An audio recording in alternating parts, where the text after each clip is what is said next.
David, pour ceux qui ne le sauraient pas, je précise que vous êtes docteur en biologie cellulaire et moléculaire et que vous allez nous proposer aujourd'hui une chronique sur un phénomène de plus en plus à la mode mais qui suscite des interrogations, c'est la cigarette électronique. Et on se demande souvent si c'est un vrai médicament ou un simple gadget. Ouais, elles sont arrivées en France en 2008. Le démarrage a été très timide, mais maintenant ça grimpe de plus en plus. Et aujourd'hui, il y a à peu près 500 000 Français qui les utilisent régulièrement.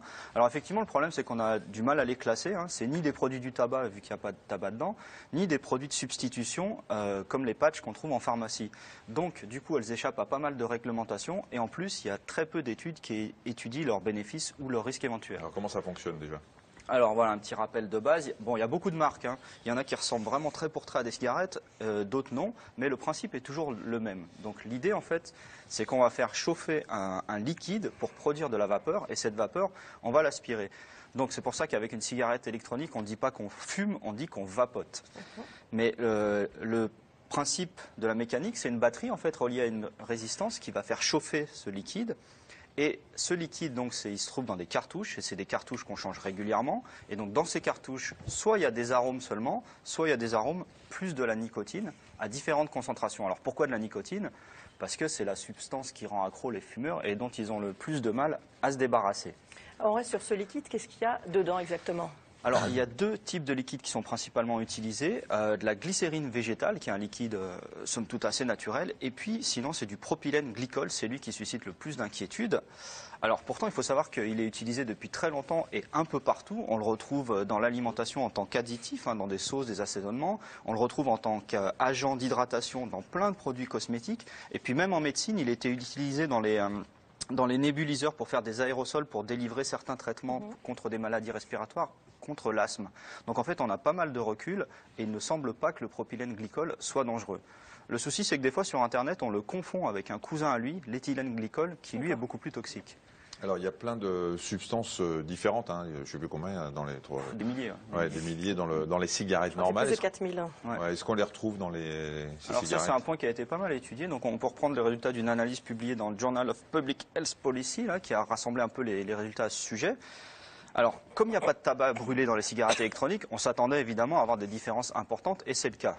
Donc on ne va pas tout passer en revue, on va s'intéresser par exemple au cas des nitrosamines, qui sont des substances clairement très cancérigènes. Et donc on les a comparées, en fait, la quantité de nitrosamines entre les cigarettes électroniques et les cigarettes normales. Et vous voyez sur ce tableau, quand on regarde le total, cigarettes électroniques contre cigarettes normales, il y a de 500 à 1400 fois moins de nitrosamine dans les cigarettes électroniques. Et c'est à peu près du même niveau de ce qu'on trouve dans un patch finalement. C'est quasiment à l'état de trace. Donc les chercheurs ne disent pas que c'est complètement inoffensif, mais clairement par rapport à une cigarette normale, c'est beaucoup moins dangereux pour la santé. Mais quand même, est-ce que ça sert à quelque chose ? C'est en clair, est-ce que ça va aider le consommateur à moins fumer ? Voilà, ça c'est le point le plus délicat. Est-ce que ça sert à arrêter de fumer? Mais finalement, ce n'est pas cet aspect-là que les fabricants mettent en avant. Parce que je me suis promené un peu sur les sites des vendeurs. Et évidemment, sur les sites, les gens demandent toujours est-ce que c'est mieux que les patchs? Est-ce que ça va m'arrêter à fumer ou pas?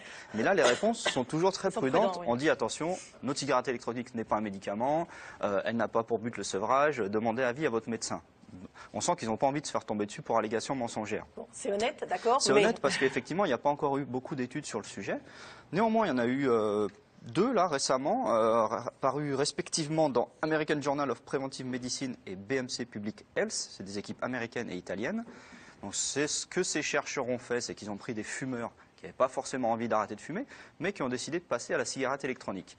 Et les résultats à 6 mois, finalement, sont assez similaires. On va voir le tableau. Vous voyez, au bout de 6 mois, il y a quand même 25 à 31% des fumeurs qui s'étaient complètement arrêtés, qui étaient en abstinence, et 55 à 65% des fumeurs qui fumaient beaucoup moins de cigarettes normales par jour.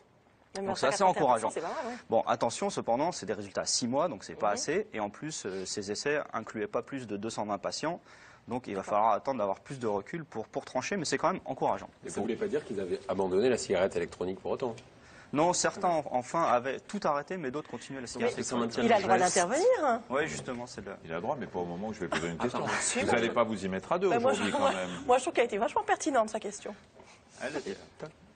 David, d'où vient cette efficacité des cigarettes électroniques? Justement, ce qui se demandait. Et effectivement, si on reprend la méta-analyse dont je parlais avant... J'essaie de la formuler de façon un peu plus distincte pour les téléspectateurs qui nous regardent. Non, c'est surtout pour ne pas passer pour un imbécile. J'ai bien compris. Donc, en fait, les rares articles qui ont étudié le phénomène, Ils affirment que l'efficacité n'est pas liée seulement à la présence de nicotine dans les cigarettes électroniques. Parce que même si on ne met pas de nicotine dedans, il y a quand même une diminution très claire de l'envie de fumer. Et effectivement, c'est assez logique parce qu'on sait que dans l'addiction au tabac, l'aspect comportemental est très important. Donc pour un fumeur, avoir un objet qui ressemble à une cigarette avec laquelle il peut fumer et faire les mêmes gestes, forcément, c'est beaucoup plus motivant et efficace que de se coller un simple patch, quoi. Alors, est-ce que la réglementation va évoluer ou pas? Alors, ou pas? Non, Oui. Non, Qui vous voulez soulève, reformuler la Michel, je vous en question, non? pas du tout. Je trouvais que cette question était très pertinente. C'est vrai. Vous êtes très gentil, Michel.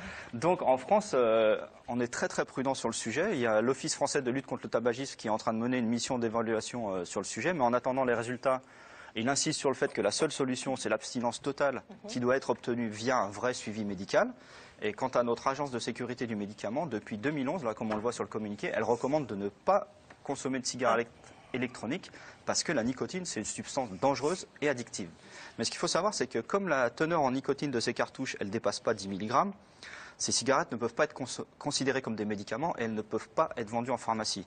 Mais ça veut dire aussi que du coup, elles n'ont pas besoin d'autorisation de mise sur le marché. Or, pourtant, il faudrait vraiment des études sur le long terme pour s'assurer qu'il n'y a aucune toxicité et aucun risque parce que c'est des produits de consommation courante qu'on peut acheter n'importe où, quoi. Donc on attendra vraiment les résultats de ces études. En attendant, le seul truc qu'on peut dire, c'est que c'est clairement moins pire que les cigarettes normales. C'est quand même bizarre de ne pas recommander ça alors qu'ils recommandent le patch qui contient de la nicotine. Oui, alors que les taux de c'est un nicotine médicament et pas l'autre, hein. sont équivalents. Ouais. D'accord. Merci à tous les trois.